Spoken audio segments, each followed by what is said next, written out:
Welcome to today's TESPN soccer broadcast, and we have got a big one for you today. State tournament action, the VISAA, Virginia Independent School State Tournament first round game, as it kicks off right here, the 10th-seeded Benedictine Cadets and the 7th-seeded Trinity Episcopal Titans. I am Rick Hamlin here alongside Dakota Bemberis and CC Molesky, and guys, the Titans come out firing. What are you guys expecting and thinking we're gonna see in this first round state tournament matchup? Dakota, what do you think we'll see out here? I'm excited to see some good playing. Both these teams have some good skill, so it's pretty even. We were just on our side, and then now Benedictine's pressuring us. So I'm definitely excited for a good game. And you and I believe were here when these teams met in the regular season.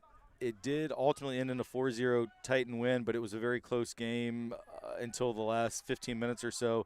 What are your recollections from that day, if you have any? I know the score was like 4-0, so whoever scores, hopefully they can get another score back and then hopefully get the other team's heads down and then just keep scoring a couple more. Yeah, Cece, I don't think you were with us that day, but you've seen this Titan boys team several times this year. What are you looking for out there today?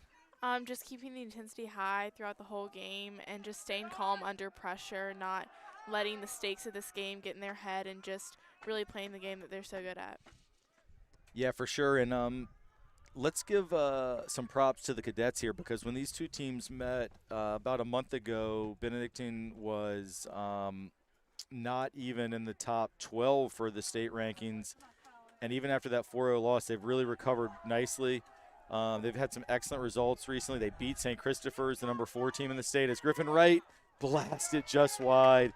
And Griffin joined me today on the TESPN podcast, which we filmed at lunch today.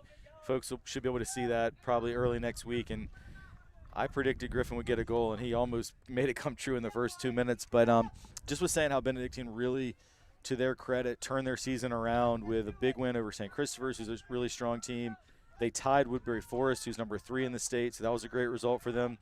And even the number 1 seed, undefeated Collegiate Cougars, Benedictine lost only 1-0.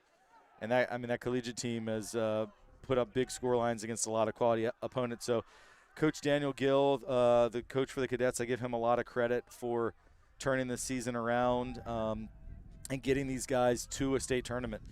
We weren't sure when these two teams last met if Benedictine would qualify, but indeed they have qualified, and they're going to have opportunity here for a free kick just inside the Titans' defensive half. It's a little bit chilly, but the kind of weather you'd expect in November. 50s, a little bit windy, but sun is out. Got a great crowd on hand, big student section for the Titans. This Titan Nation is showing out for this first round game, and it's tough to read the Cadets' numbers in these striped uniforms, so can't quite tell who played that ball in, but it's a good ball to the back post, and it is going to be offsides, as the Cadets did put that ball in the net. But actually, correction, I think I saw the referee signal for a push there at the back post. So chalk off that goal, but definitely early warning signs for the Titans that this Benedictine team is here to play. I also came from a free kick, just like a little beyond half, so just be worried. It was a nice ball played in there, and there we have Patrick Mealy, the left back for the Titans, try to bring that one down, but it's going to travel out of bounds for a Benedictine throw-in.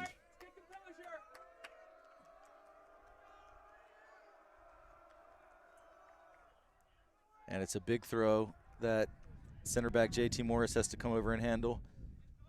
And Colin Flood does well to hold off the defender and spin.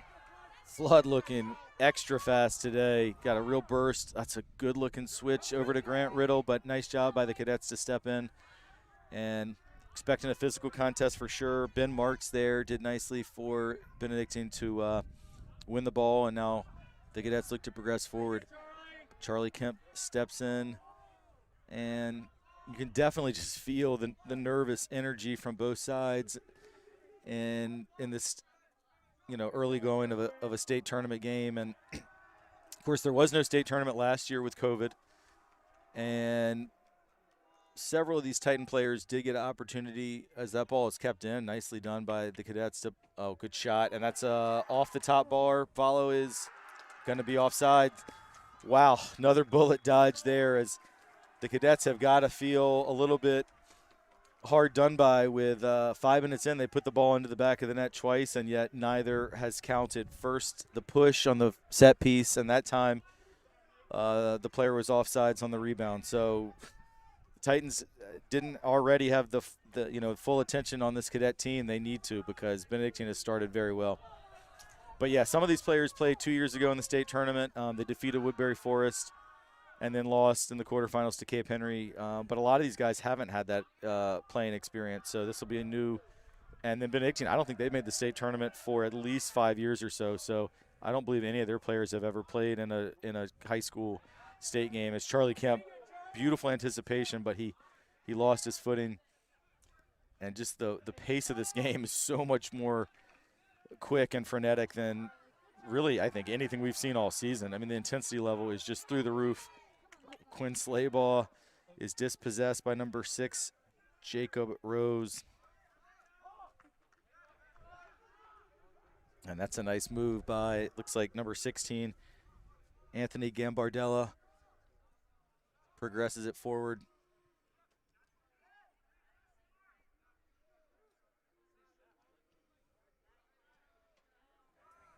But now Caleb Muminovich is looking to bring it out of the back. Nice little ball through to Griffin Wright.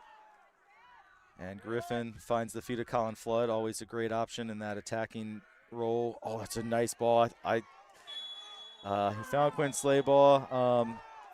That was right across from us. I actually thought Slaybaugh timed his run well, but the assistant referee on the far side saw it differently. What did you guys see on that? Did you think Quinn straight offsides? It was definitely close.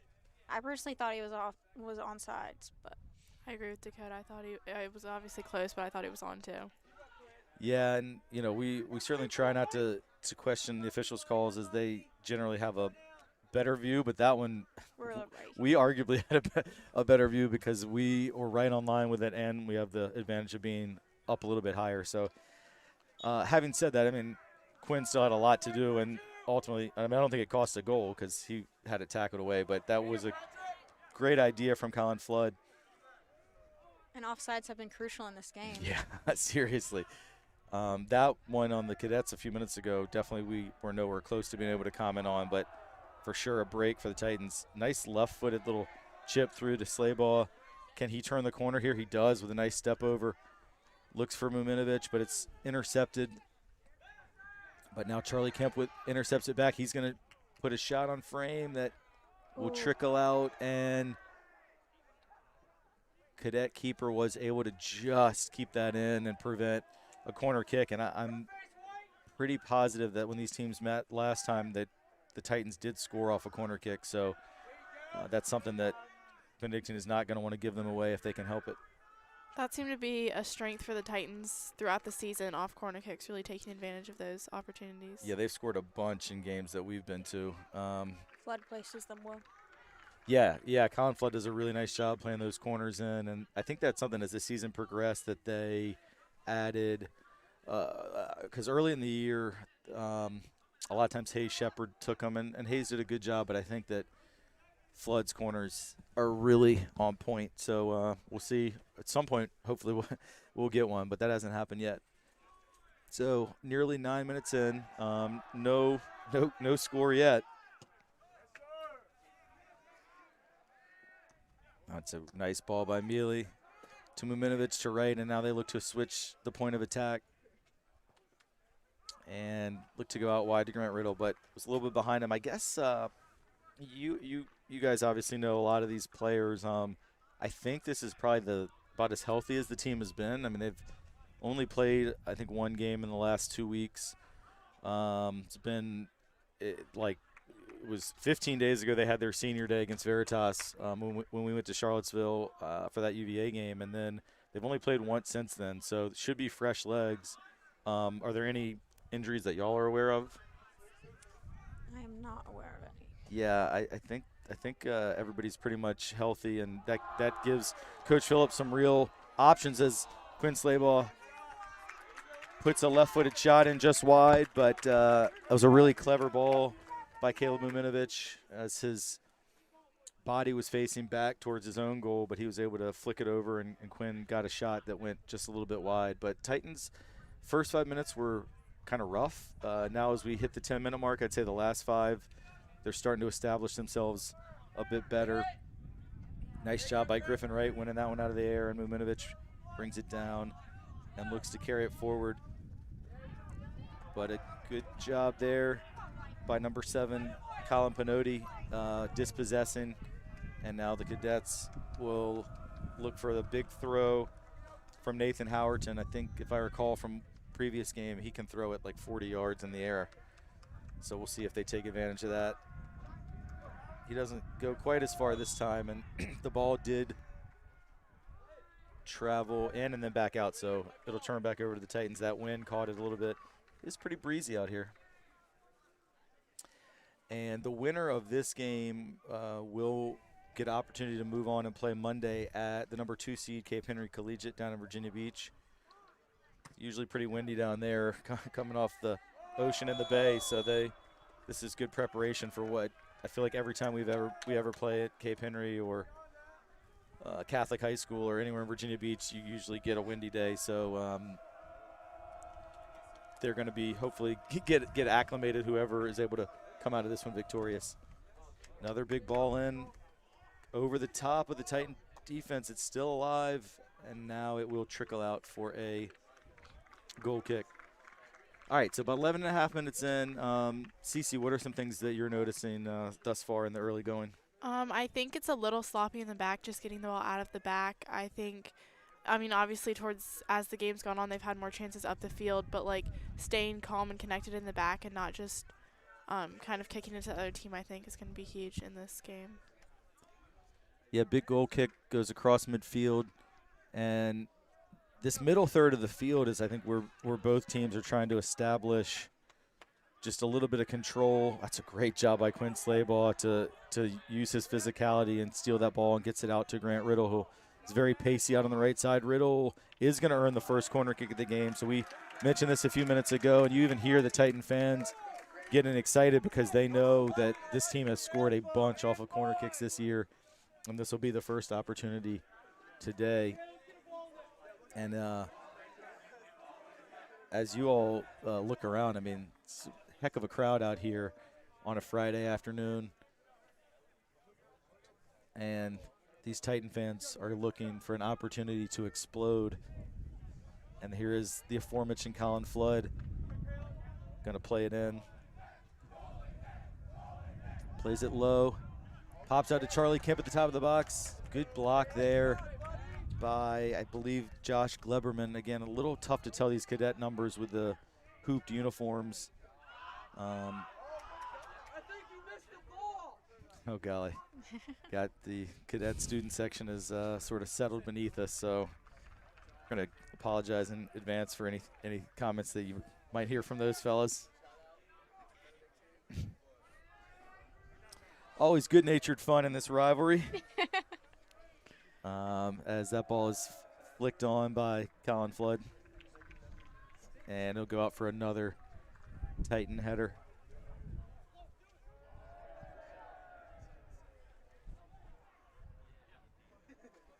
And this time Slaybaugh flicks it on, but no one there to gather other than the cadet keeper. And so don't see a number on his uniform. Oh, it is 0. I think that's Christian Ramos with a big punt across midfield. And this ball is going to settle into the feet of JT Morris, who goes big over the top. That ball could play. That could work out for Caleb Muminovich, who brings it down, plays it back to Quinn Slaybaugh. Nice block by Howerton for the Cadets. And then Griffin Wright. We always talk about his ability in 50-50 situations, but that time he loses out to Colin Pinotti. And we talked about this middle third being key, and right now Benedictine is really using aggressiveness and physicality to disrupt the Titans. There's a 50-50 ball, and it's all just a little scrappy right now. Another ball over the top. This falls nicely for Quinn Slaybaugh to goal! Left-footed What a shot by Quinn Slaybaugh, assisted by Charlie Kemp. That was pretty sweet. And we had a great angle on that one. Dakota, what did you see on that goal? That was a really good ball. Yeah, I mean, Slaybaugh, we've seen him score with both feet this year. And, I mean, he is right-footed but has a strong left. And that was a sweet strike for the senior. And it was good anticipation because they've played that ball to him a couple times, so it was good timing too. Yeah, great vision by Charlie Kemp too. Yeah, for sure. And one thing I have noticed from when these teams played before, Benedictine played their defenders very deep and really kind of played a low block, but they played higher, and the Titans have looked to exploit that space in behind, and they were able to do it there. And Dakota, right before that goal, I was just about to ask you, because you, as a senior, have played in state tournament games, as well as, you know, the boys don't, our prep league doesn't play a league tournament, but the girls do with LIS. You played in some super intense games for, of course, not your sophomore year because of the COVID year, but as a freshman, as a junior, I know you'll look forward to those contests this coming spring as a senior. And, like, what do you feel just as an athlete when you get to these postseason games? Just how does the mindset change for you? I definitely think there's a lot of nerves. Well, let's come back to this in 1 second because we got another chance for Quinn Slaybaugh. This one, though, he pulls just a little bit wide. Actually, not nearly as sweetly struck as his previous left-footed shot. There, his stronger right foot actually let him down. Go ahead, Dakota. I definitely think there are a lot of nerves because there can only be one winner here, and then in regular season, you either play them like twice or maybe even 3 times. So this time you only play them once, and then especially like the seniors out on the field, you don't want this to be your last game. Yeah, that's one of the things that Griffin Wright talked to me about when we spoke on the podcast this afternoon. Was he just said something to the effect, I don't want to misquote him, but I'll paraphrase. He said something to the effect of, like, I can't even get my head around the thought that this could be the last time I put on the uniform here. And Crazy. the seniors on both teams will be having that mindset for sure. It's gonna be so sad, especially because not a lot of them are gonna play in college. Mm-hmm. So you can definitely play club, but it's definitely different. Like your last high school game. Yeah, it's not the same. I mean, and I think club is an awesome option and a great way to stay involved with the game and meet people. As Mitchell Kugelman struggling to bring this one in, but he does dive on it there. So good job by Kugelman ultimately to settle that ball down. So, yeah, that's great, but there's certainly nothing like that, just that daily grind that you have with your teammates, the ups, the downs, the practices, the road trips, the team meals. And this is a pretty close group. This boys team, I think they've really developed a great chemistry. And I think they're starting six seniors, I think. So that jeopardy of this could be it if you come short adds to the pressure. But the Titans have the lead. So, I mean, long way to go. But I know they want this season to continue, and they want to be able to make that trip down 64 on Monday to see a very good Cape Henry team. But the Cadets are not going to give up easily. I mean, you can see that right off the goal. They're still putting pressure and they're still going for the ball. So. Yeah, and I give them, of course, obviously in a state tournament, any athlete is going to be motivated. But one thing, the last time these teams played, Benedictine didn't, frankly, do a great job after being scored on. They kind of let their energies down, and that's why the Titans were able to take a 0-0 game with 20 minutes left and ultimately score 4. But don't see any of that today. You don't see them dropping at all. But nice counterattack here. And the ball's going to come back to Muminovic, and Colin Flood is able to win another corner. Flood is just so quick, his first step. That looked like a 50-50 ball, and he just wins it and is able to get that corner kick. The first corner the Titans had didn't really do a lot with. They went low, and Benedictine did a good job to clear it. But we'll see if they look for the head of Muminovic, tallest player on the pitch at about 6'5". Also the center backs, J.T. Morris and Davis Geis getting involved. It's a nice looking ball. And there is J.T. Morris. He sailed above everybody but didn't get great contact. Or was that Davis? I'm actually questioning myself now. I think it may have been Davis. They look pretty similar with I think it was JT. Okay. They're about the same size, and also their hair is It's kind of yeah. equally flowing. So sometimes I struggle to tell those two apart, at least in the air. When the ball's at their feet, it's a little bit easier because Davis is super skillful and JT is just no nonsense. Loves to just boot the ball. And sometimes that's exactly what you need from a central defender. So JT's, I'm not saying anything I didn't say in the several years I got a chance to coach him on JV soccer. And I love JT's style of play, but he's hard in the tackle. He's fast. He has a great vertical leap. He's just not the most like technically gifted. But to his credit, like, you know, most of these guys at this level played club their whole life. Like JT never played club soccer. He's just a good athlete that plays hard and one of those senior leaders on the team. And if you want to hear more from JT, you can go on our TESPN YouTube page, and we interviewed him on Media Day back in September. That's still up there if you want to get to know JT a little bit better. That is going to be a foul on Grant Riddle. And that's one you don't want to give up. I mean, the player's not in a threatening position. The ball's way out wide. Grant just a little late with the tackle, and now you give the Cadets an opportunity in a dangerous area. This is also a little bit further in than their kick last time where they scored, but it was offsides. Yeah. I mean, this is a really dangerous position. Just as, I don't know, as a coach, those kind of needless fouls drive you a little bit crazy. But especially seeing the opportunity that they've taken in this game off of free kicks. yeah, and that's another good one. The ball's bouncing around, and it's good job by Caleb to go to ground and get it out of there, at least for now. But the Cadets look to quickly get it back into the area. Nice job, though, by the Titans to force them back. Really good pressure there. Trinity did well defensively. And that all started with Caleb Muminovic with a really nice tackle. Sorry, I was just trying to figure out who that was for the Cadets playing that ball in. But that was number 6, Jacob Rose. And it is going to go out right at midfield for a Titan throw. Man, it's just really fun to look around and see what a massive crowd. The Virginia Independent School Athletic Association is going to be getting a nice payout from this game at $5 a pop. I'm not very good at estimating crowds, but there are several hundred people here today enjoying these two Richmond rivals battling for a berth in the quarterfinals.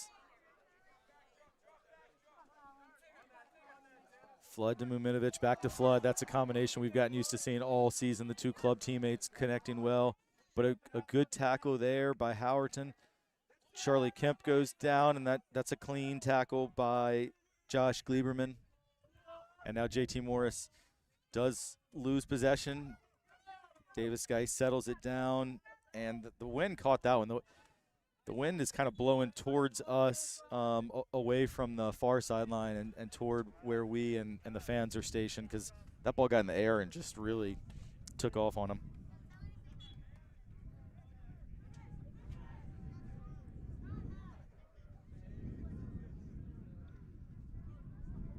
There's Howerton with that big throw again up the line, and Morris heads it to Griffin Wright.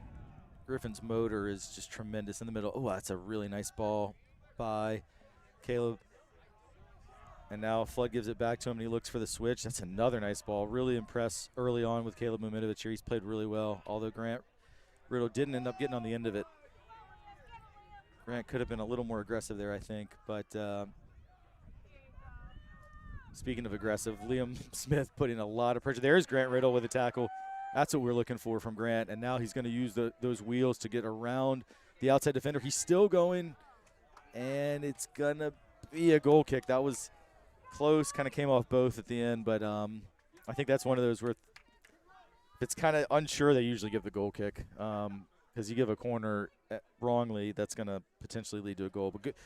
I kind of criticized Grant because I thought he was a little unaggressive, but then he came back really well with an awesome tackle and a great run.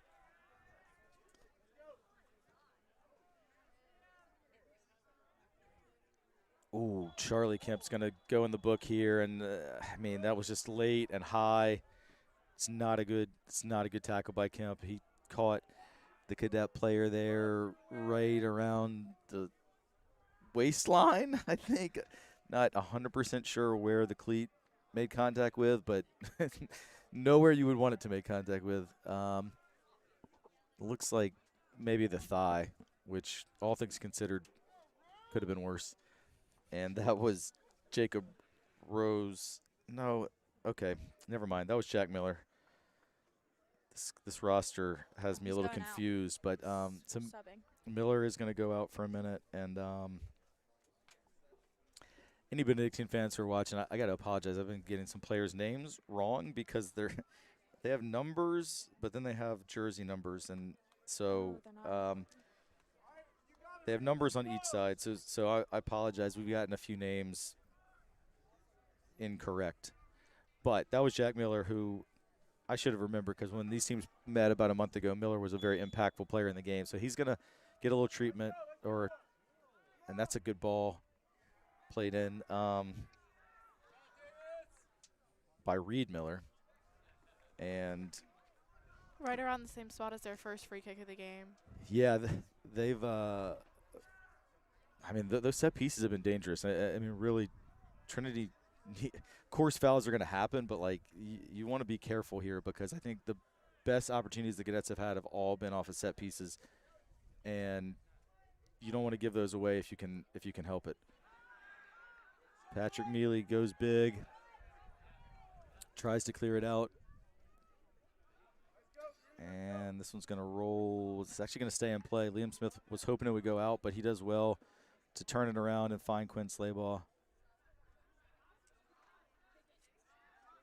And there's Charlie Kemp playing on a yellow, which with his aggressive style is, there's a lot of time left, only 26 minutes into this first half, and you do wonder if the Cadets are going to try and play on that a little bit and see if they can't get Charlie booked again and sent off. That would be huge. And that was a deserved yellow. I mean, that was high and late. That was not the kind of tackle you want to see. I wonder if there was a little bit of retaliation because the player he caught had some really overly aggressive fouls when these teams last met, and those are the kind of things you sometimes file away. So, and actually Miller had a really hard foul on Kemp when these teams played about a month ago. So I have a feeling Charlie had that one somewhere in the back of his head. All right. Davis, guys, looks for, I mean, that came off the hand, and no argument there from that. That was Nathan Howerton, who handled that ball, and it's going to create a great opportunity for the Titans about 23 yards out, just to the left of the goal, really right in front of us. And you see Kemp, Flood, and Slaybaugh all discussing. They definitely have some different setups for these kicks. They do. Coach Phillips loves the set pieces and has a lot of different plays up his sleeve. They put 4 people in the wall, which normally you put 3. Yeah. Slaybaugh steps over. Kemp steps over. Flood goes low. What a save. It was a really good shot, and nice save by Christian Ramos. I thought that was going in. He beat the wall, shot it low. But, yeah, that's a great save. And maybe that's not Ramos because they have 2 number 0s, and now I heard some of the fans say that's a great job by Gardner. So that must be Gardner Campbell, who's 0 on the roster. But regardless, good job by the Cadet keeper as the corner kick comes in. And Quinn Slaybaugh just missed out. And Benedictine looks to counterattack here. Griffin Wright, I thought, got a little bit caught between 2 minds, but it's going to work out and create a shot for Caleb Muminovich. And again, I want to apologize one more time that I've been butchering the names of Benedictine players because of the way the roster is set up. So I think I figured it out now. And any Benedictine players, if you go back and watch this film, sorry about that. Coach Gill, it's a little confusing, but it's okay. I should have been better there. We still got plenty of time left, though. Just 29 minutes into this first half. And now Connor Simonton is the first sub that's coming for the Titans. He's coming for Charlie Kemp, which I think is a wise decision. Just get Charlie calm down a little bit. he can't get a second yellow while he's out. I'm sure we'll see Charlie come back at some point, but I think Connor Simonton does a great job in there. He's really aggressive. He's got great athleticism and can play that position really well. He's not afraid of a little physicality too. As this time the Cadets go short and quickly, and I think caught the Titans a little off guard there.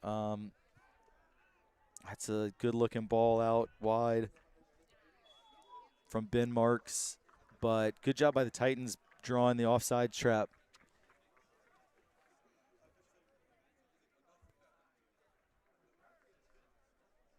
I definitely think the Titans getting the 1 goal starting off helped. They were in the game, and it just offers a little bit of momentum to lead them through the game.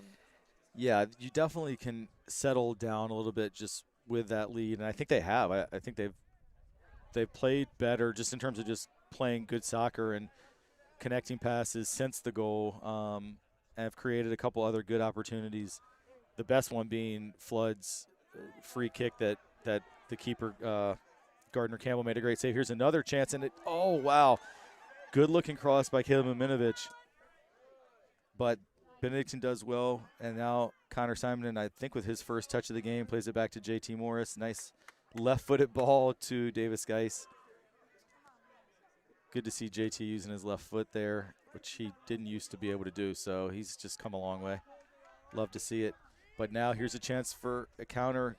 Little reverse ball played, but Davis Geis sniffs it out, and now he's going to go big for Caleb, who was offsides, and that one again, we have a great view of that, and I think he was. When the ball was played, he was, and that was he didn't need to be offsides. That was a little bit lazy of him to not get back and get in position. People just continue to show up. Like, this is really a wonderful turnout. It's great to see. Just high school sports being back. I mean, at this time a year ago, there was none of this.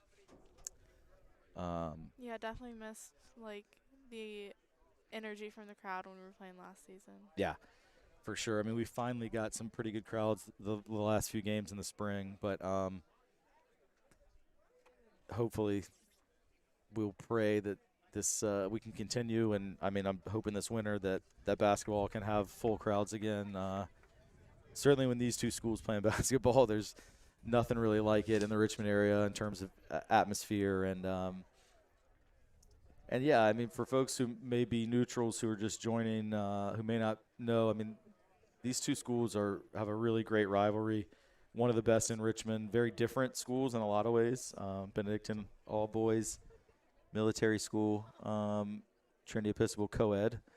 Yeah, I'm not sure what the delay is here. Are they trying to find a ball? Yeah, they're trying to find a ball.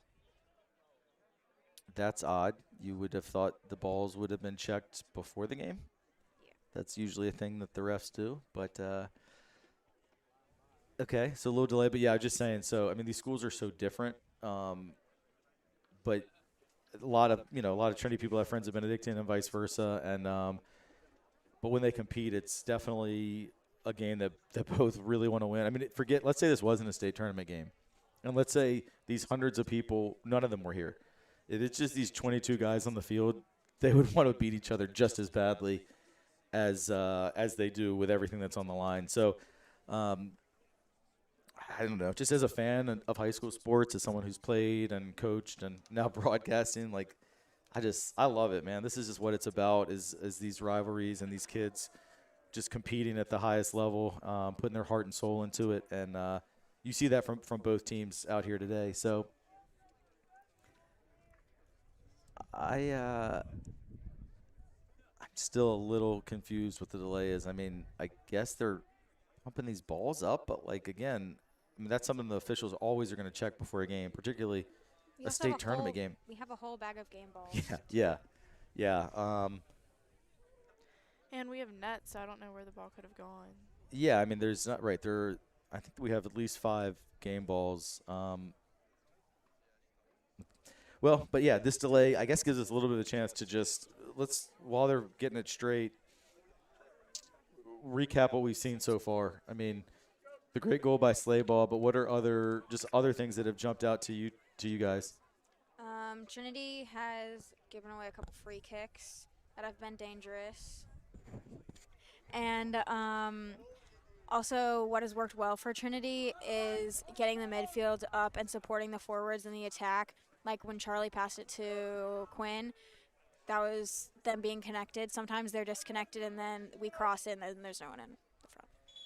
I think the intensity's been good throughout the whole game from both teams, but I also think the Titans have done a good job like adjusting to some of the challenges they faced early in the game, whether that's getting the ball out of the back or finding the through balls to have opportunities. Yeah, for sure. And that's a nice job by JT to steal that ball, but then he does give it away, and now Simonton not really able to clear it either.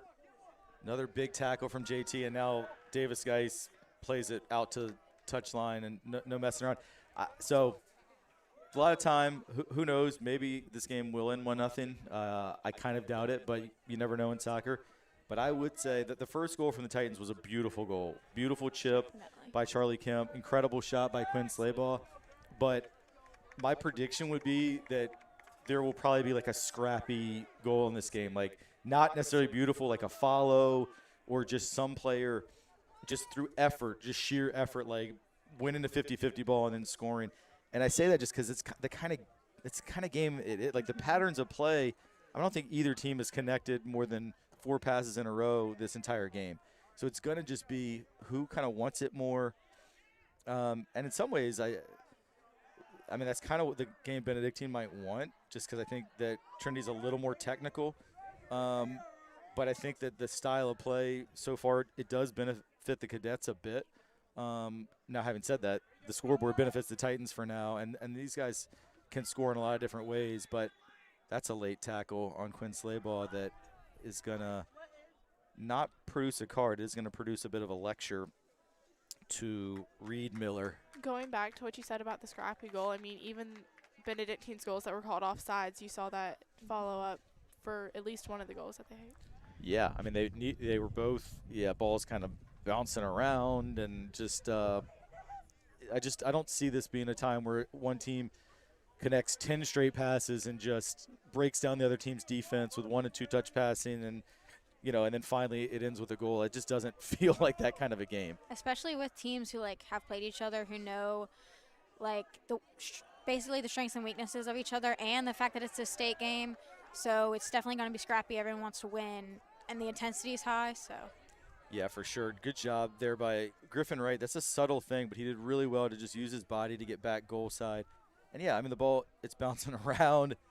The Titan center backs, even Davis Geis, who usually, like, really just plays very composed. I mean, he's booting it up there, too. And I'm not saying that as a criticism. It's just that kind of game. Like, there's just no messing around. You can't afford to take that extra second on the ball.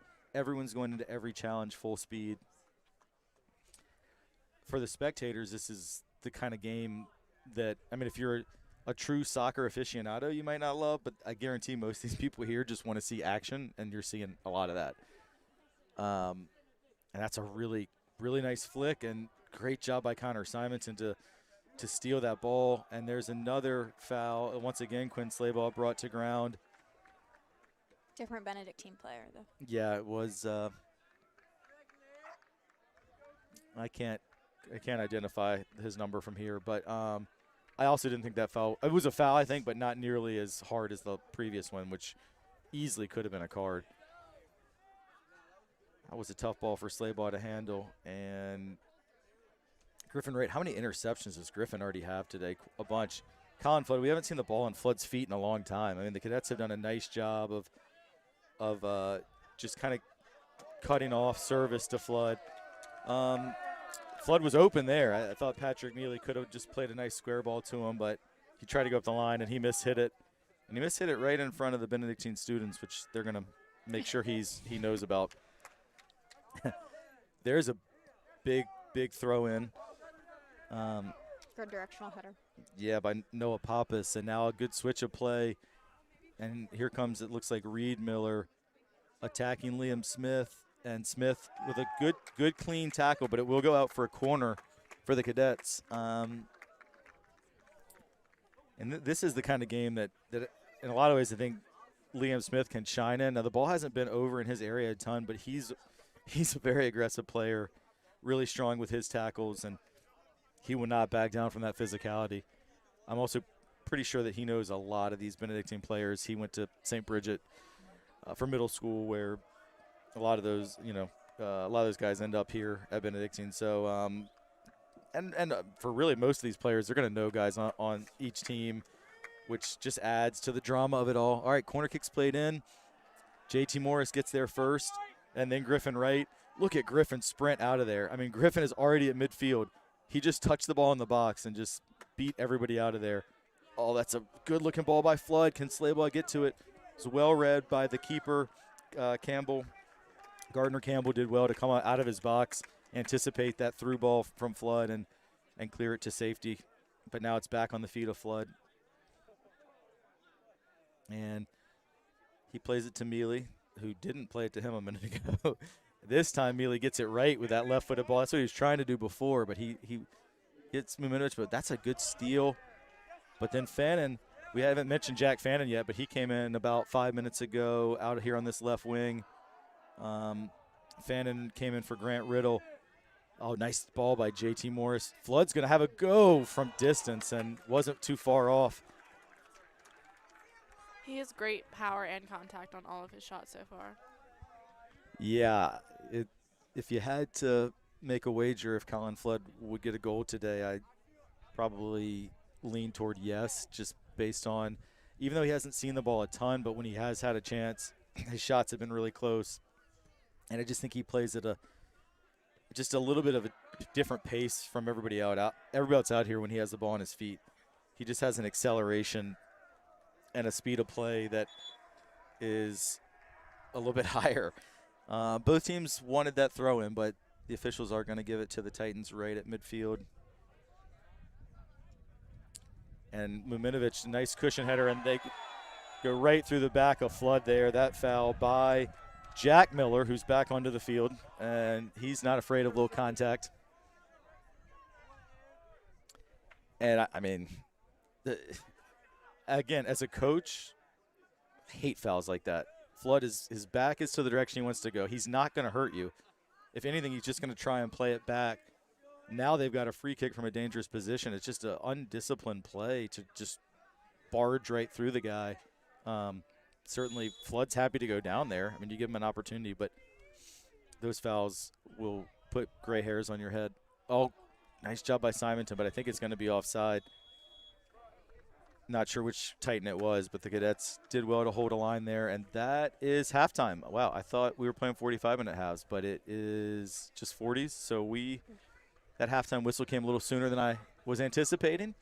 But your halftime score, Trinity Episcopal 1, Benedictine 0, and it's a good first half. So we're going to take a short break. I think I've got a special guest lined up here for halftime. I think I see him. So we're going to take a short break. Going to get some halftime analysis from an experienced soccer mind. And then after that, we'll be back for the second half. So stick around. Be right back.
All right, welcome back. We got a halftime guest here. We have Whit Kern, Trinity Episcopal class of 2010, and longtime JV coach here at Trinity. Whit and I coached 6 years together. I think 6 years. Yeah. So when it comes to soccer, we frequently see things very much on the same page. So Whit, you've been here for this whole first half. Just what did you notice out there in this contest between the Titans and the Cadets? Yeah, other than the 2 early chances that Benedictine had that obviously were ruled out, I thought Trinity did a good job fundamentally moving the ball and creating chances. And I think overall in the 40 minutes that I've seen both teams play, I think Trinity is kind of on the edge.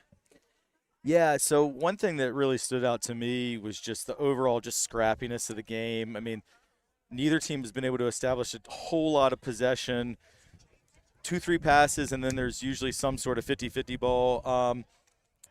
Have you noticed that? And if so, who do you think that favors? Yeah, definitely. I think, I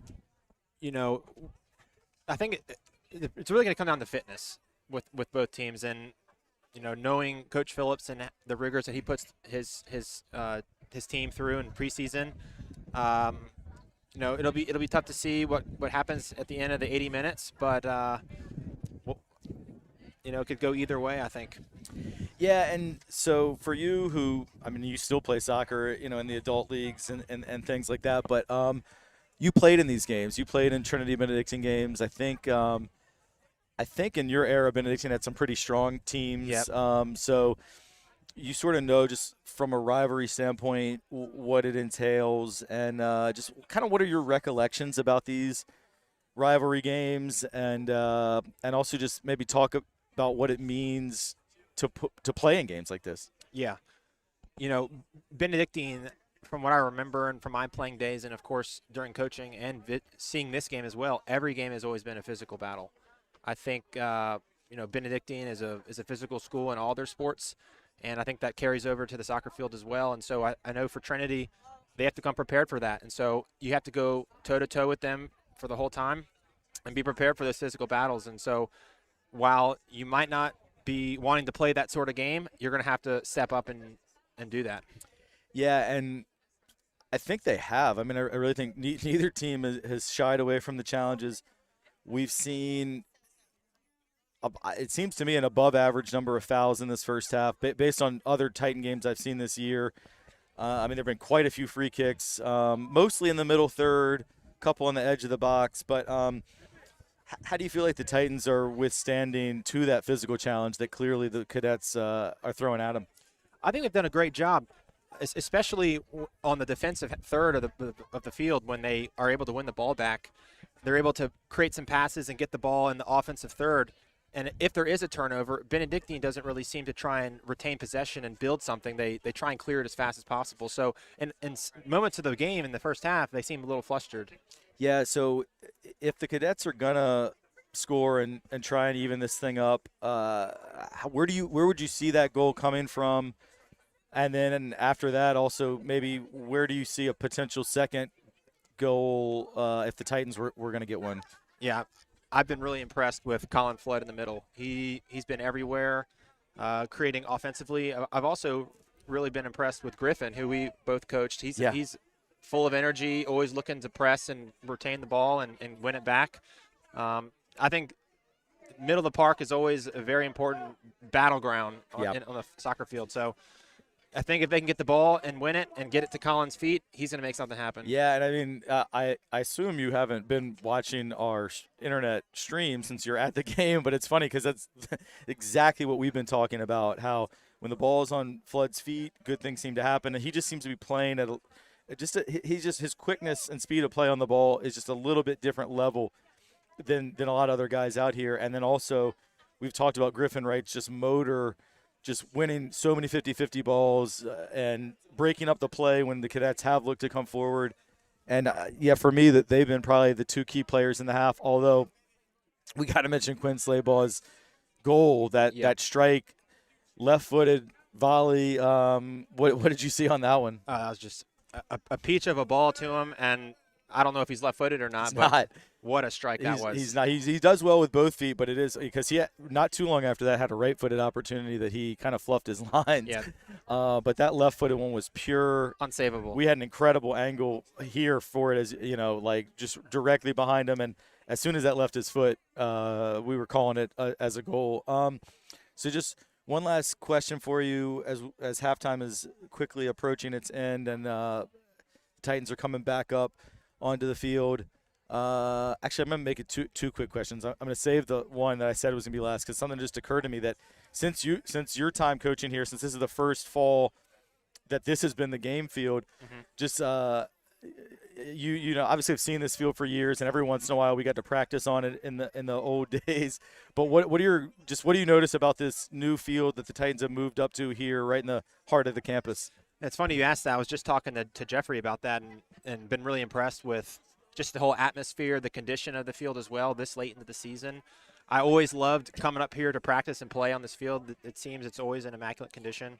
Yeah, the pitch is incredible, and I mean the players love it too. It's really held up. I mean, in September it was even more pristine, but all things considered, being November, being that these guys have had a lot of home games this year too, it has held up really, really nicely. And then the last thing I was just going to ask you is, you mentioned the crowd. It's a massive crowd here today, tons of Titan fans, but also the Cadet fans have traveled well.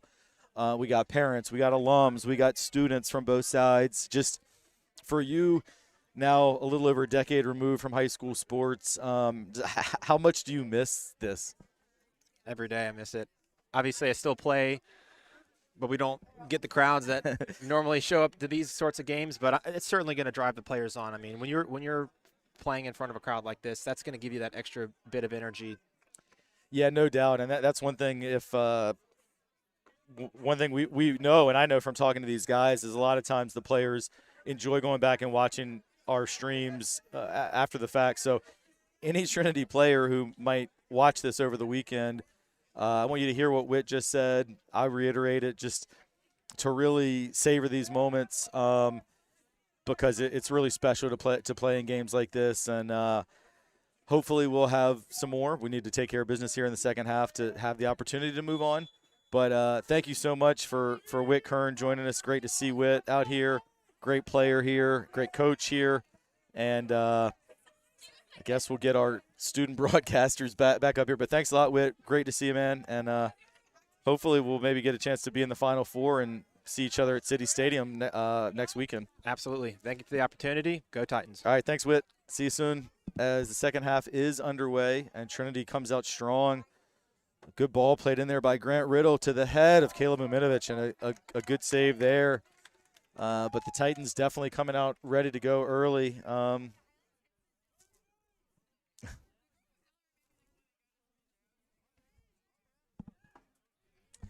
right, dude. Good to see you. Good to see you. Now Benedictine looking to establish a little bit of possession here. And that's one of the nicer passages of passing. Benedictine's now connecting 5 or so passes in a row, really establishing some possession. But the ball back on the feet of Colin Flood as he goes right at the heart of the Cadet defense. And he's able to get a shot off, but well blocked there by Miller. And now Flood plays it out to the left as we welcome back in our co-commentators, Dakota Bembris and CeCe Molesky. Also joined up here by senior Allie Placide, who is just going to enjoy the vantage point up here. Allie not interested in getting on the mic just yet. But, wow, nice save by Liam Smith to Quinn Slaybaugh. I think Slaybaugh got a little fortunate that went right to Griffin Wright. I don't think it was meant to be a pass, but it turned into a lovely pass. And now Slaybaugh's triple teamed. What's he going to do with this? Goes to the end line and probably could have done a little bit better to cross that and drop it back, because you're not going to score from that angle. All right, so Dakota, CeCe, welcome back. Second half just getting underway. What's going to be the key to maintaining or even extending this lead for the Titans and trying to progress to the next round? I definitely think Trinity needs to be aware of where they make fouls and how many free kicks they have. Oh. Wow, that was a nice opportunity as Quinn Slayball played a nice ball in. Caleb Muminovich with the first-time volley just over, but a great late run in there by Caleb, and he's frustrated he didn't score, but he may get one. He may get one later, and hopefully that'll make for a happy weekend. I know he also has, I believe, a state cup final down in Virginia Beach this weekend, as does Colin Flood. So a lot of soccer for these guys. Cece, how about you? I think keeping the intensity up and then also just like staying connected as a team in the areas that Benedictine's strongest and really shutting them down in those areas. Yeah, no doubt. That's a nice job by Connor Simon to get ahead on it. So one thing I've noticed here, starting the second half, is Charlie Kemp on that yellow card is still on the bench, and Simonton's done well in that position, but Kemp certainly also one of the strongest players on this team. Assume it's just to save him so he doesn't get that second yellow. I don't know of any injury, but you definitely hope to see Charlie back at some point. He was responsible for the assist on the lone goal we've seen so far this game. And, yeah, I do see Charlie over there warming up, staying loose. So I think maybe just knowing the physical nature of this game that they don't want to risk it until it really comes down to crunch time with him being on that yellow. And, frankly, it was a deserved yellow. Cadets finally able to get it across midfield, but not for long as Davis Geis plays it back. And it's starting to kind of re-establish the pattern of play we saw in the first half, which is frantic, fast, not a ton of passing, but a lot of just physicality and two teams that badly want to win. Davis Geis to JT Morris, who sends it about 50 feet in the air. And it's finally brought down by the Cadets, and Liam Smith. Could be a souvenir for the Cadet students. No, they give it back. That was Nathan Howardson there, who did a nice job progressing it. And see what okay, so that was right in front of us. A good job by Anthony Gambardella to do well to shield Quinn Slayball, who then ran him over. And that was also right in front of the ever-growing cadet student section.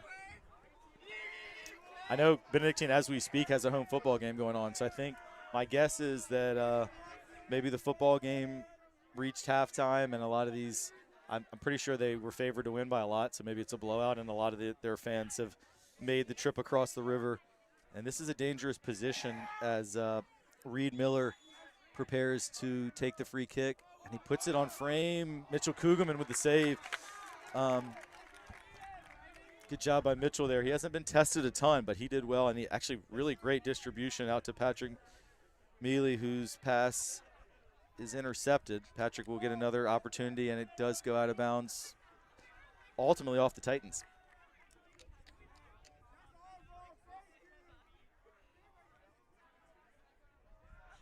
So for you guys who obviously, y'all play girls soccer, and we don't always get this big a crowd, but I mean, the boys don't always get this big a crowd, but from time to time we get some good crowds. But one thing that y'all don't have to deal with is playing against an all-boys school, because there's a whole different just atmosphere when it's an all-boys school fan base. Oh, that's a great ball through to Quinn Slayball. Will he slip it to Caleb? He's a little slow getting it out from his feet. She thought the first time ball to Caleb was on there. But now he finds Caleb, and then Quinn lost his footing. It's just one 50-50 battle after another. Slayball brushed off there by, it looked like, Ben Marks. And there goes Howerton. I do think this ever-growing cadet crowd, it seems to be inspiring their players. I think they're playing a little bit better, although anytime Flood has it, is good things usually happen. Not that time, though. A rare turnover from Colin Flood. And it's just, I mean, neither team can really establish any passing. It's just back and forth. And I think we're going to have a foul. It was a handball right outside the box. It's a very similar position on the field to where Colin Flood had a first-half shot that the keeper, Campbell, had to get down and low and make a great save. What do you think? You think they'll go the same play? It doesn't look like it, because they had that three-man, kind of almost three-man weave they used before, but this is only Flood over the ball. Last time we shot, so maybe he'll cross this time. Yeah, that's what I was about to ask you. So Dakota's thinking it's going to be a cross. Cece, what do you think? I think it's going to be the same. I mean, they're probably expecting him to shoot after how close he was last time, so Especially switching it up. with JT's mark being so short compared to him. Yeah, JT's so good in the air too. We'll see. It is a shot and not a great one, as that sails way over. I think I think they should have done what you all said there and gone for the cross. It's just a really tough angle.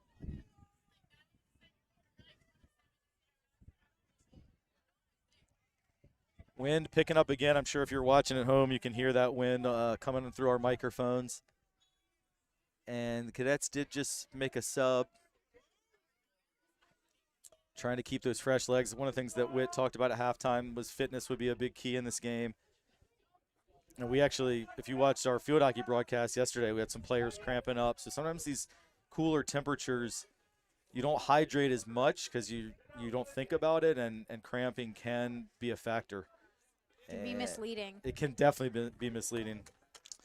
There was a key player had to go out for a long period yesterday for the Titan field hockey team with cramping, and that was a big difference in the game because it allowed Collegiate to score while she was out and tie it and ultimately send it to overtime.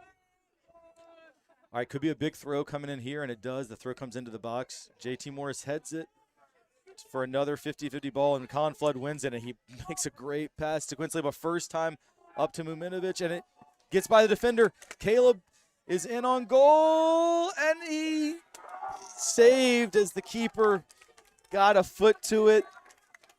Great save there to keep the Cadets in the game by Gardner Campbell. Yeah, I mean they're giving Caleb a hard time. I mean, that was a good shot. The keeper got a foot out and saved it. Like it wasn't like he choked and just flat out missed it. But a great save. Give him credit. I guess I'm surprised that they would give him a hard time though. I mean, of course they'll give him a hard time. That's what they're gonna do. They're high school boys. All right. That's a nice ball played in by Flood. Lay it back to Griffin as the play. No, Davis is going to turn it and get a good shot, but it does go off wide, and it'll be a goal kick.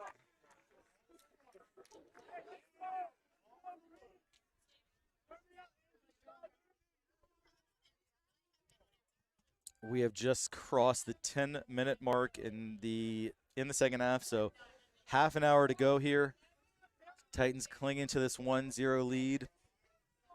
A second goal, I think, would definitely make everybody feel a lot more secure. That ball fell nicely for Benedictine, but another interception and then another turnover. Oh, what a tackle by Connor Simonton as he goes to ground.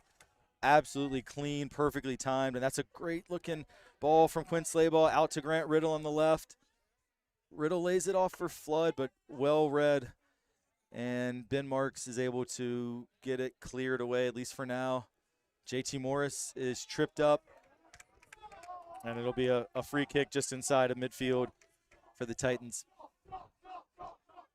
Let them get set up. Don't start kicking. Yeah, I definitely don't think this is one you want to rush here. JT Morris is going to take it. And it's a nice-looking ball. Well saved. That's a great job by the Cadet keeper, Gardner Campbell. Caleb Miminovich with his height. I mean, Caleb's head was still as high as the keeper's hands, but Gardner Campbell does really well in traffic to come down with that. Give him a lot of credit there.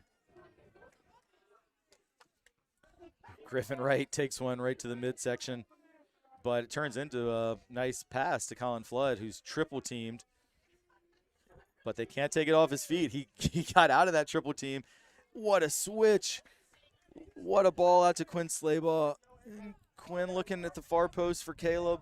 Overhits it just a bit, and it will go out for a goal kick. That was pretty sweet by Colin. Just he had striped shirts all around him, but he made it through. And here is the reemergence of Charlie Kemp. I think Connor Simonton did a great job. He played for about the last 15 minutes of the first half and now the first 12 minutes of the second half. So Connor was awesome. We just saw him make an incredible tackle. and I wouldn't be shocked to see Connor maybe get some more minutes in the latter stages of the game, but it's also great to see Charlie Kemp back in. He's definitely one of the most dynamic players on this Titan team, but he is on that yellow card, so something to just keep an eye on. Griffin Wright is engaged in the middle again, and he just will never give up. Griffin is so relentless, and good job there by JT, although Grant Riddle was went a little too quickly before he got the ball.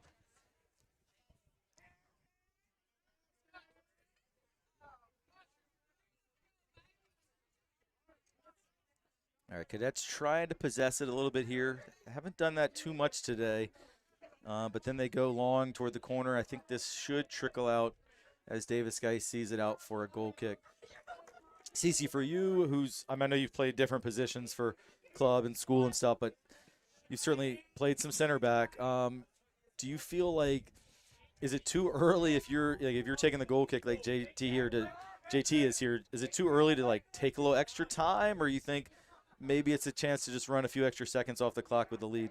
I think in the situation where you're only up 1-0, I would try and get it going as quick as possible, because 1-0 is, any team can come back from being down 1-0. So once you have that second goal, I think that's the time where you can take some more time. Howerton's pass was a little bit behind his intended target there, John Paul Janus. And we got the ball bouncing up in the air again. The ball has spent a lot of time in the air today. That's one thing you and I, or you have both joined me for broadcast several times throughout the fall, and I don't remember a game where the ball spent this much time in the air. Just really think it would benefit the Titans to get it on the deck a little bit, play some passes, and establish some possession. And maybe they're trying to, and it's just not always easy when your opponent is not allowing you to do that. But I think the Titans are stronger when they're moving the ball quickly with 1- and 2-touch passing. Charlie Kemp does well there to keep it on the ground for Liam Smith. Liam doesn't have a lot of options, but he did pretty well to find Colin Flood there. But good job by Howerton to intercept and ultimately play it out for another Liam Smith throw.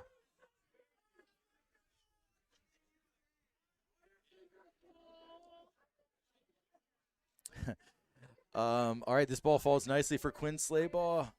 He looked to center it, but well anticipated by the Cadet defense. And the Titans definitely are playing well. Having more possession, and certainly the ball is mostly down in the Titans' offensive half. But to your point, Cece, I still think that second goal would really help. And then Liam did misplay that one as he looked to pass it back. And this is why the 1-goal lead scares you, because one little mistake like that, and they could be in. But Mitchell Kugelman does well to get out. The chance hasn't gone, though. Kugelman again, great job by Mitchell as he got on that ball twice. And that is why you want a second goal. Liam Smith just had a turnover. Liam needs to get his head up and move on. As you can tell, he's being hard on himself. But, look, no harm, no foul. But those in a 1-goal game, just that one switch off, one little mistake, and next thing you know, it's a counterattack the other way. So that's a great job by Mitchell Kugelman. He's had very little to do today. Sometimes as a keeper, it's hard to stay locked in when you haven't been busy. But he was alert to the danger and made 2 great saves. That's a good-looking switch from Charlie Kemp, using the whole field, and finds Slaybaugh, who's again looking for Caleb Momenovich, and just wide. Actually saved it. I can't tell if it was the defender or the keeper, but it is a corner. Could you all tell, did the keeper save that, or was it the defender? I could not tell. I couldn't tell either. Our producer, Jeffrey Bell, had the best view on it, and he says it was the defender. I think he's got the monitor in front of him, too. So I trust Jeff. Jeff's always right. Even if he's wrong, he's right. That's my motto. As they go short to Griffin Wright, who goes low. Oh, the great job there by the Cadet defense. I thought that was headed toward goal, but they do well to clear it out, and Davis Geis plays a nice one in. Quinn Slaybaugh on his left foot again. Didn't get the same contact that he got on his previous left-footed strike. But gotta like the other than the one counterattack on the turnover, you got to like the momentum that the Titans are building. Definitely seeing more of a sight of goal than they had in the first half.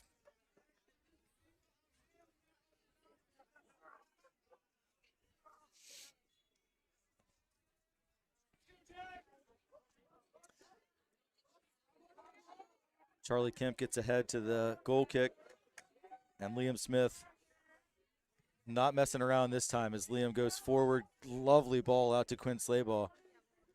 Slayball's getting a lot of space out here on the right, and that's an adjustment. Usually Slaybaugh plays through the middle, but they move Caleb Momenovich to the middle, and I kind of like that adjustment because Caleb's a bigger target, and it gives Quinn a little more chance to use his speed as things are getting really physical. We had a bit of a kick out there. Both student sections enjoy what they're seeing. And we got the Cadets, one of their players giving the hush sign to the Titan fans. Now Griffin Wright and Howerton, Nathan Howerton have their arms around each other. They're both going to get a yellow. And yeah, man, this is what I was talking about before. Like, and Whit and I talked about this too. Just love the atmosphere, love the physicality. There's nowhere I'd rather be right now. How about you guys?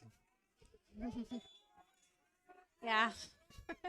I think Dakota would rather be in Manhattan shopping, but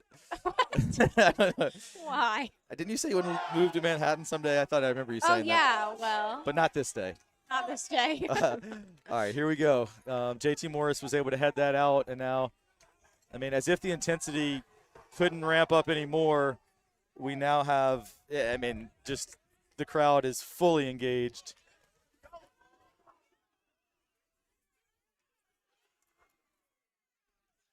Good header by Charlie Kemp, and a great turn. They tried to foul Colin Flood, but he was able to escape. You can see the guys on the Titan bench are also super into it. They're all standing and cheering. I know Ben Mills is getting them hype over there. Ben Mills stays hype.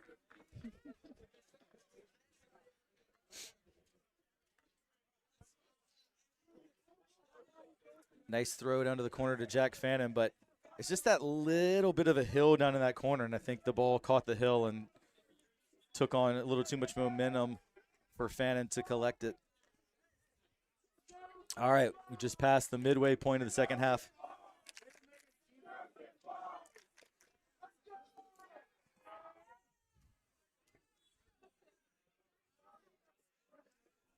I think Joseph Fox just checked into the game for Benedictine. Flood, what a tackle. He got all ball. Unbelievable tackle from coming around from the side by Colin Flood. And that's one thing that Flood's really added to his game is that defensive element. The offside flag is up, but the ref doesn't see it, which is could get somebody hurt. We got another yellow card, and still the AR is signaling for an offside that happened a while ago, but a lot happened after that. What did you see? What did you guys think the card was for?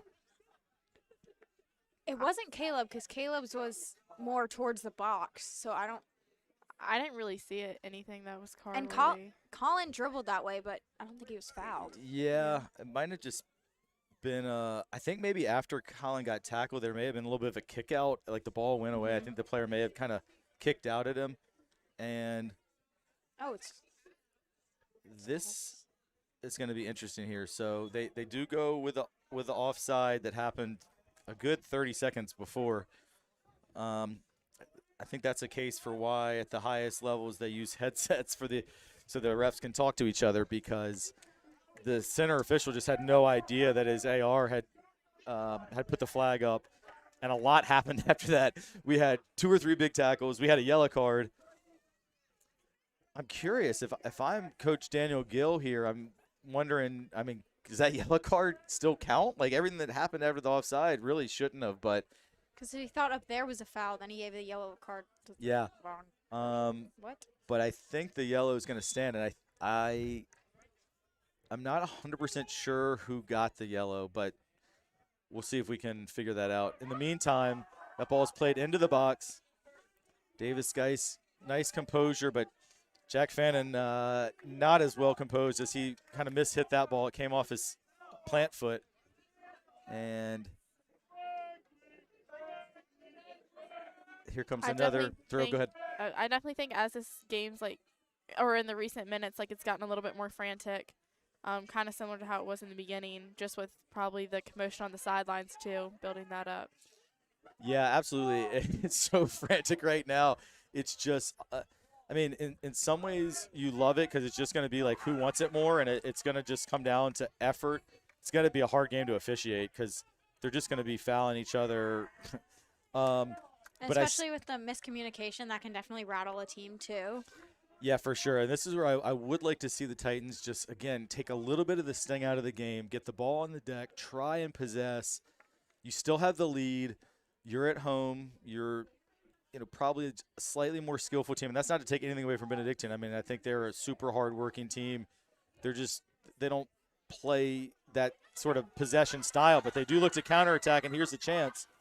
But JT Morris with another strong tackle, and that was in the box. I mean, in a game like this, too, you got to be so careful in the box. But JT did well there. It's back in the box, and this time Griffin Wright is the one who's getting involved in the defending, and it's going to be a corner. That was really well done by the Cadets. Again, it's number 7, Nathan Howerton. Howerton and Griffin Wright have really battled. Those two are having a heck of a time in the middle. Cadets bringing a lot of players into the box. They've left just one defender back at midfield and one just outside the box. So a lot of numbers in for this corner kick, and it comes in. It's a pretty good one. It is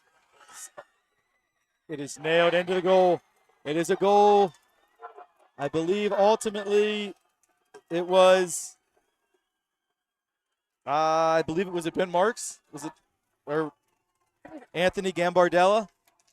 I think it was the freshman Gambardella with the goal there, and that was just one where it was a corner kick. The Titans weren't able to clear it. Ball sat nicely for Gambardella, and that was the scrappy goal you were talking about earlier, just following through. Yeah, absolutely. Yeah, that I must say that it was when I said there'd be a scrappy goal. That was the type of goal I envisioned. Obviously, we hoped it would be for the boys in white, and maybe they'll get one too. I mean, someone's going to have to score at some point. Of course, it ultimately in a tournament game could, at a minimum, could go, or worst case scenario, could go to penalties. But Titans will try and get one before then as Quinn Slayball played it low. It's now Mealy back to Slayball, who jumps from an offside position, and that's going to – I think Slayball would have been better off there. Or rather, sorry, Mealy would have been better off there just playing it in the box because Quinn was offsides. Yeah, I always like to look at what brought on the corner kick. Why did Benedictine have a corner in the first place? And it was because Howerton, Nathan Howerton, did a really smart job. I mean, I think he was playing for the corner. He played it off of Griffin Wright and kind of used Wright's aggressiveness against him to win the initial corner.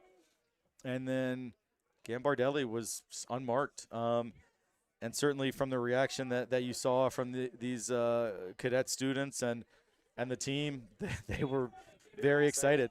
So it's all to play for now. We got 14 minutes left in regulation.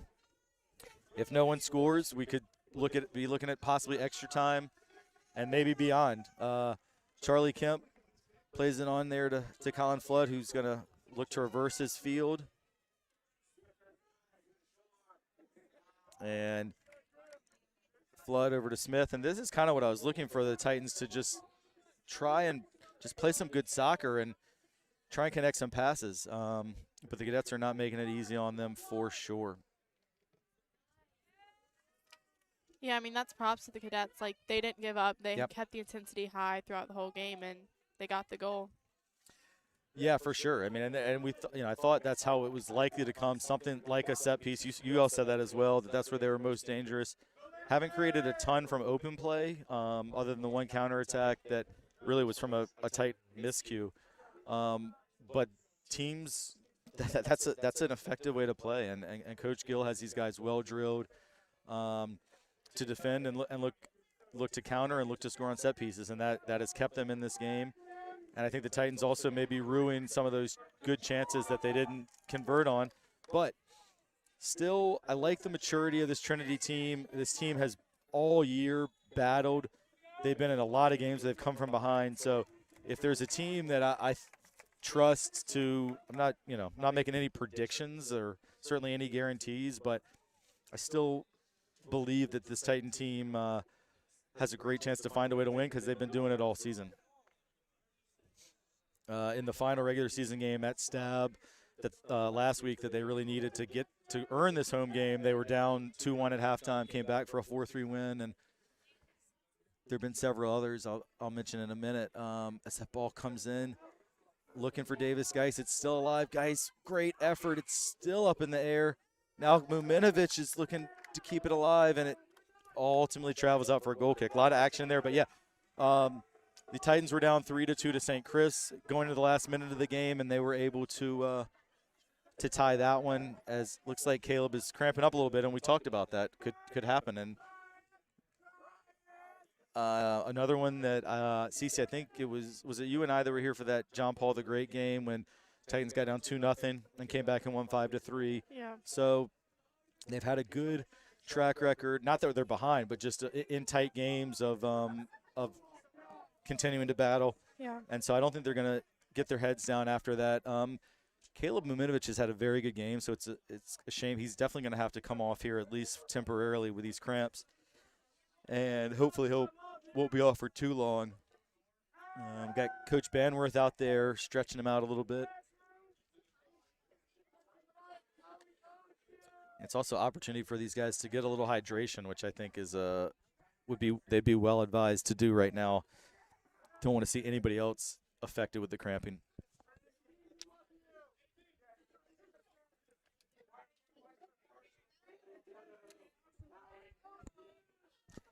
So actually, I was going to say right before the corner kick goal that the Cadets scored is that in a lot of games, in a lot of ways, this game has reminded me of the Final Four girls game against St. Catherine's that was a 1-0 game off of a corner kick goal for them, in the sense that, like, I felt like that game was neither team ever – it was just frantic like this. Like, there was never a lot of passes. It was all just 50-50 balls, physical collisions.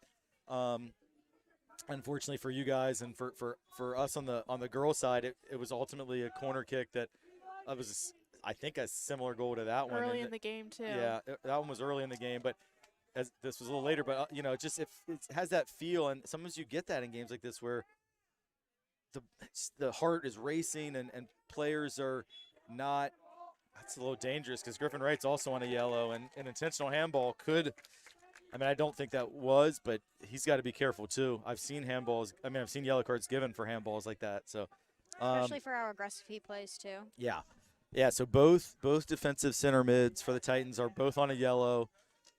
Griffin Wright and Charlie Kemp, and these are the kind of positions that scare you a little bit when the Cadets are able to get numbers forward and play balls into the box. And that's a pretty good ball that is going to travel into the box, but it'll go out for a goal kick as Howerton wasn't able to control that one. Thought Kugelman might want to come get it just so he could punt it, but he stayed rooted to his line on that one as we are into the last 10 minutes of regulation, and it is all to play for. And after yesterday's field hockey game that went to overtime, I don't know how much more I can handle of these. I mean, I have like 4 brown hairs left, and they're going to be gray by the time this game is over, I think. Jeffrey says, no, coach, you only have 2. But no, it's awesome. This is when we envisioned TESPN, this is exactly the kind of events that we had in mind, so that folks that can't be here can follow in. And that's a nice ball by JT Morris. And that is a goal. It is a goal. I wasn't sure. I couldn't see if it was the offside. Davis Geis, what a finish. That ball was headed on. I need some help, guys. So JT Morris played it in. Someone flicked the header. I think it was Jack Fannin. Jack Fannin flicked the header. And then Davis Geist, the center back, Or maybe- full volley. I didn't see who flicked the header. I thought think it might- Jack was there, but he might not have headed Maybe it. it was Quinn Slaybaugh. Yeah. I don't know. Jeffrey, you see who? No, we're not sure who to give the assist to. But Davis scored. Davis definitely scored. The Trinity student section was blocking the AR, so I was looking at him thinking there possibly could have been offsides, but what a goal by Davis Geis. And if his little cousin Lila in Texas that we know watches the games, Davis scored another one for you. Aw. His 3-year-old cousin. She loves to watch TESPN and loves to root on Davis, and I'm sure she's watching now. And Davis with what could be the winning goal, at least the go-ahead goal for now.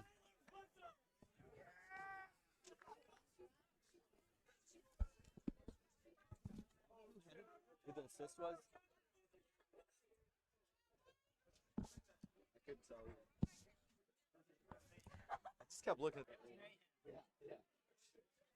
Yeah, it was mayhem, as some fans are telling me here. Wow. All right, so we're still kind of recovering from what we just saw. A goal in the last 10 minutes. And what a ball by JT Morris, by the way. I mean, he played it in just perfectly. And here comes Jack Fannin. Could they get another one? Fannin. Oh, it's perfect for Charlie Kemp. Saved off the line. Oh, wow, what a job. And that is going to be a foul coming out. And was that Griffin Wright who fouled him? No, it was. Was it or Grant It Riddle? was Grant Riddle. Okay, I thought it was. It's kind of a good idea for him to run away. Yeah, definitely a smart foul, a professional foul. I want to give credit to whatever cadet player cleared that off the line. I think it was Gambardelli again, the goal scorer. I'm pretty sure Charlie Kemp played that ball. I thought it was going in. Had my celebration voice ready to go, but great job by, I believe, once again, it was the freshman Anthony Gambardella. Trinity definitely creating more chances, though, after that goal. You can see their energy pick up a lot. Yeah, that was a nice job by Fannin to get to the inline and draw it back. But it's also, I mean, now with about 6 minutes to go, approximately, plus whatever stoppage time, I mean, I do think now is the time to start that game management and try and get a hold of the ball, maybe draw some fouls, take some time. Of course, a third goal, if it presents itself, would be amazing. But right now the clock is your biggest friend, and you don't want to give up another corner kick either. And Davis Geis did well there to just give up a throw. Now this field here is narrower than some, so if you got someone with a big throw in, it can almost act similar to a corner kick. And it looks like they are bringing up one of the center backs, I think, to take the throw. So we've got to assume we're looking at a big throw, and the Titans really need to be checked in here to make sure that they don't have happen what happened before. And Grant Riddle has the goal scorer marked up. Ball's alive, still alive, and it does go wide, and ultimately for a goal kick off of the head of, I think that was Antonio Schoenborn who headed it wide, the sophomore. And one thing about this cadet team is I've noticed most of the guys who've gotten a lot of playing time are not seniors. So the goal scorer, Gambardelli, just a freshman. The Miller brothers, who are really strong players for them, are juniors. So I would expect that Coach Daniel Gill, the future looks bright for cadet soccer, and Gill's done a great job. But is this the moment to put it away? Quinn Slaybaugh, his shot is saved. Man, tough angle. Maybe you look to square that one. Flood defending. Great job by Colin Flood to shield off Jack Miller. And now Charlie Kemp gets it to Quinn Slaybaugh. And he gets it taken away from him. Here comes, I think it's Jack Miller again. We saw him last time his team played. He took a ball from he dribbled it 80 yards forward. So Miller is very comfortable with the ball at his feet, and that's him right there. Looking to get a cross in. Does get a pretty good left-footed cross in. Davis Geis clears, but not all the way. As that ball rolls out to the far post, and Grant Riddle did not make a very good connection with it. Now Liam Smith nipping at the heels of Howerton. Howerton lays it off for Gambardella. Left-footed cross. Patrick Mealy steps in, and the sun is a factor too. It's low in the sky here in this late autumn day. I noticed Colin Flood shielding his eyes, and this is definitely the time when you just want to get that ball down into the corner. Good ball by JT Morris. JT Morris's left foot today has been awesome. Oh, Jack Fannin gets absolutely cleared out, and that's going to be another yellow card. We've seen, I think, at least 5 yellow cards today.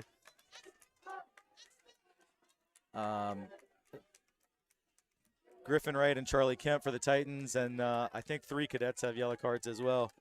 Fannin still on the ground.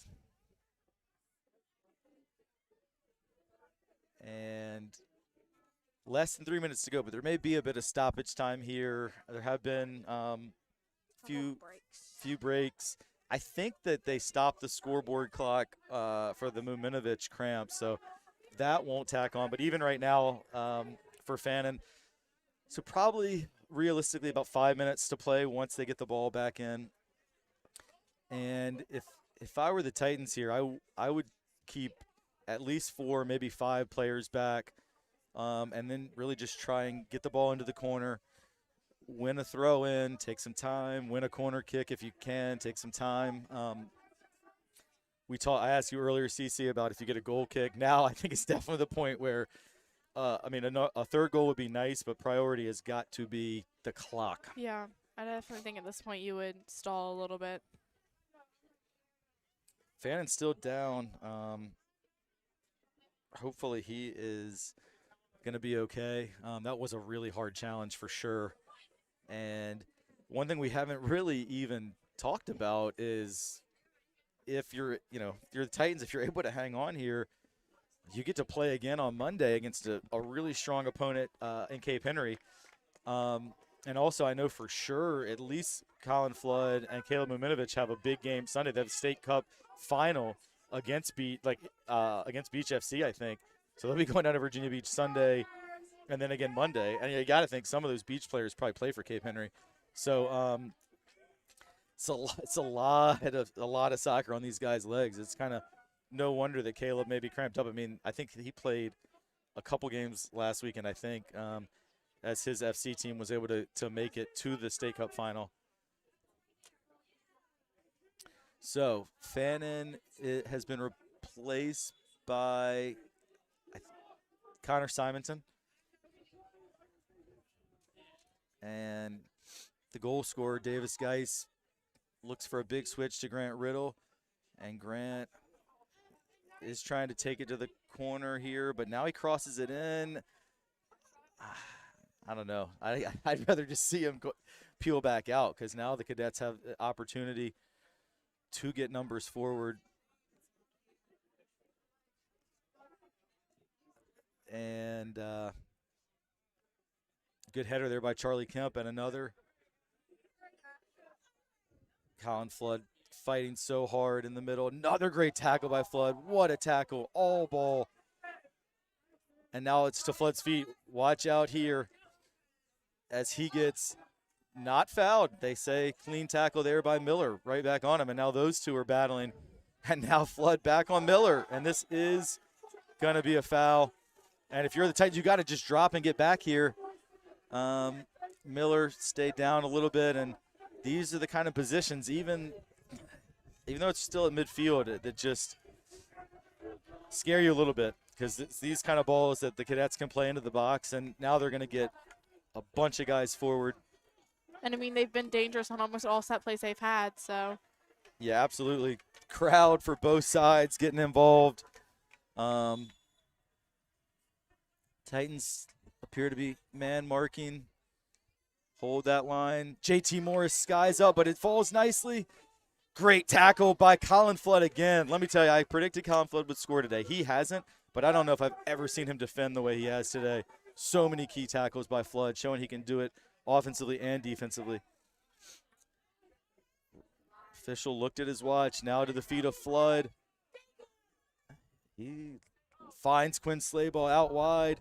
Will Slayball go for the final nail in the coffin? He does win a corner kick, and this is where you got to just take your time.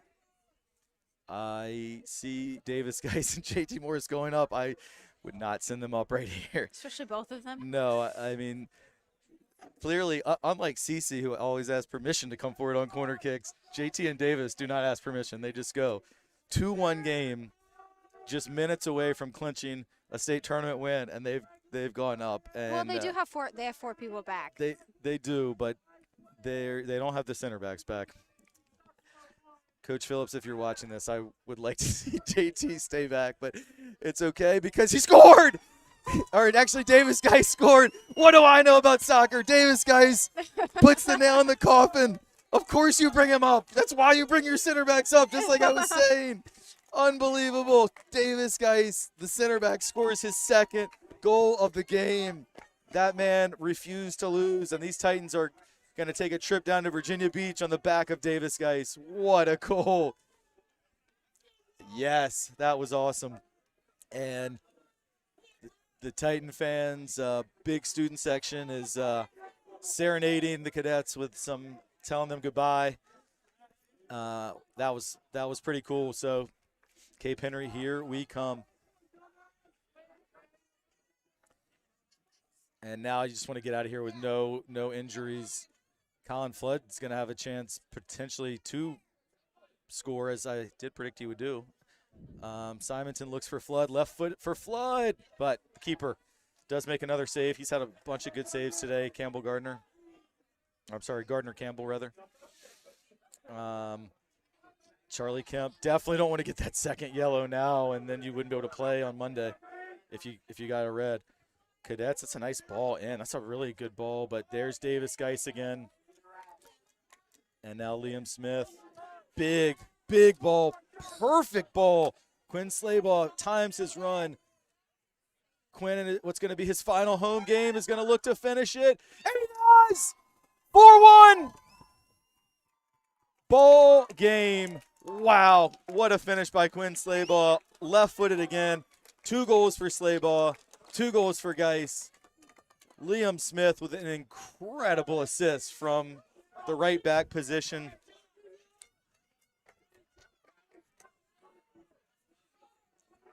Wow. This is kind of played out pretty similar to the regular season game where it was super tight. And oh no, what a finish by Quinn Slaybaugh. And that will do it.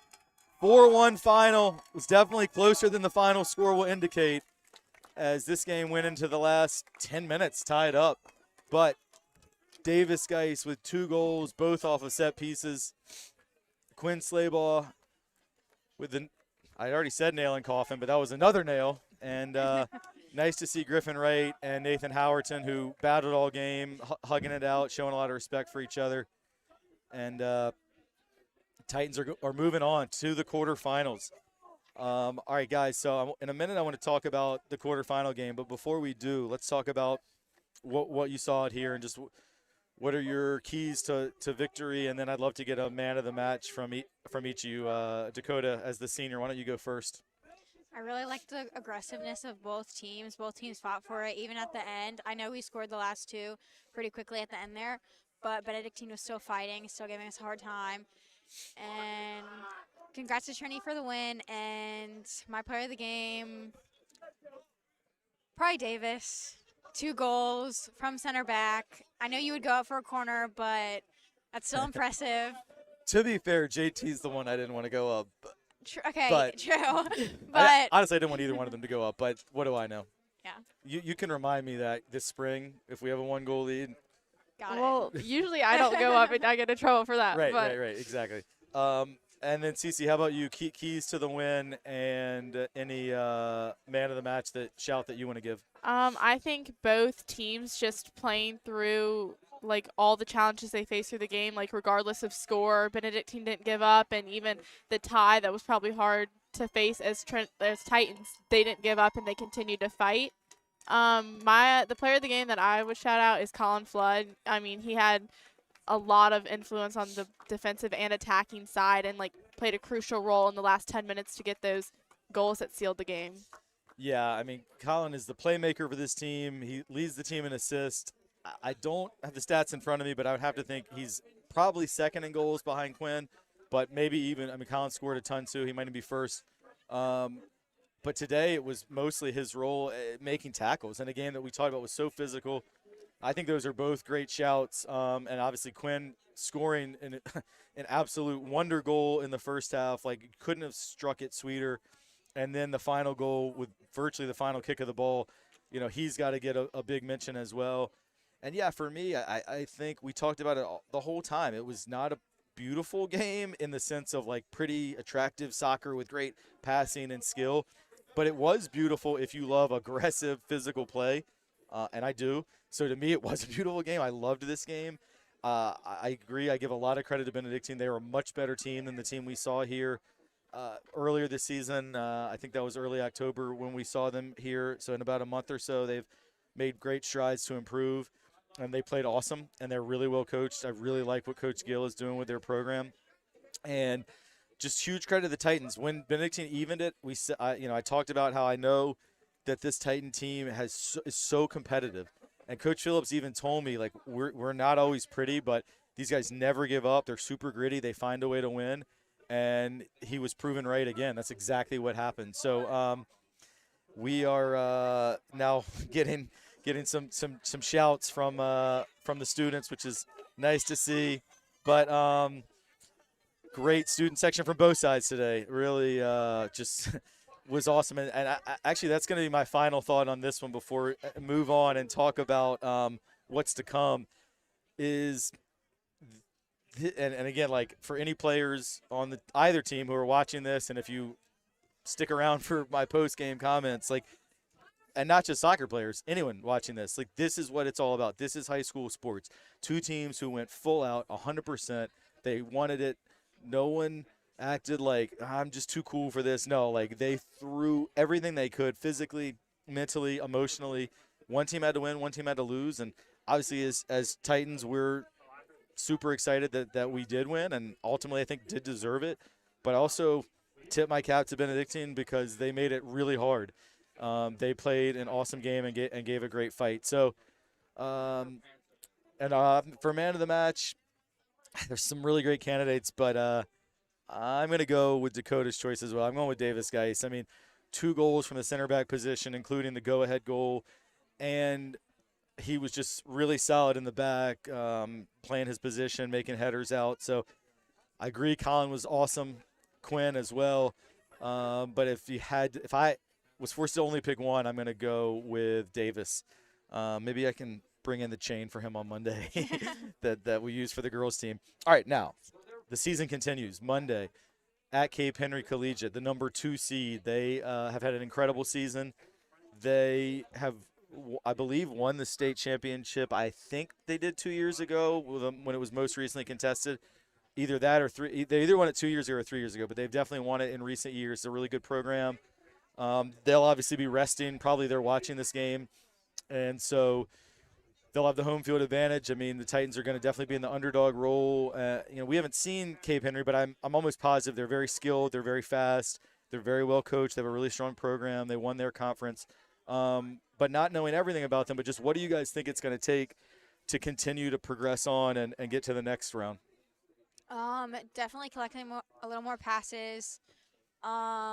Definitely keep the physicality up. And, yeah. I agree. Physicality is going to be huge. I mean, that's with any team at this level, just being competitive and going in hard for every ball you can. And then just staying calm under pressure and just finishing the opportunities you have when you have them, because that's what really can, like, set the game up for success. Yeah, I mean, the bottom line, too, is against the number 2 seed on their home pitch, like, you're probably not going to have a ton of chances. I mean, realistically speaking, you're not going to have as many shots as you did today. You're going to be up against it at times. And so you're right. Yeah, like, not squandering opportunities, taking your chances when they come. This team's been so competitive all year. I think one other thing that might be underrated, but when I say it, I think you guys will realize what I mean as players, is that today you played in front of several hundred fans, passionate student sections from both sides. You're not going to get that on Monday. I mean, maybe Cape Henry will have a great turnout. I don't know what their student turnout will look like. But for a 3 o'clock game in Virginia Beach, you're not going to have your fans other than a few parents. So having the same energy and intensity levels regardless of that is another key for me. I mean, it's easy to get up for a game like this against your blood rival in front of 600-700 people on a Friday.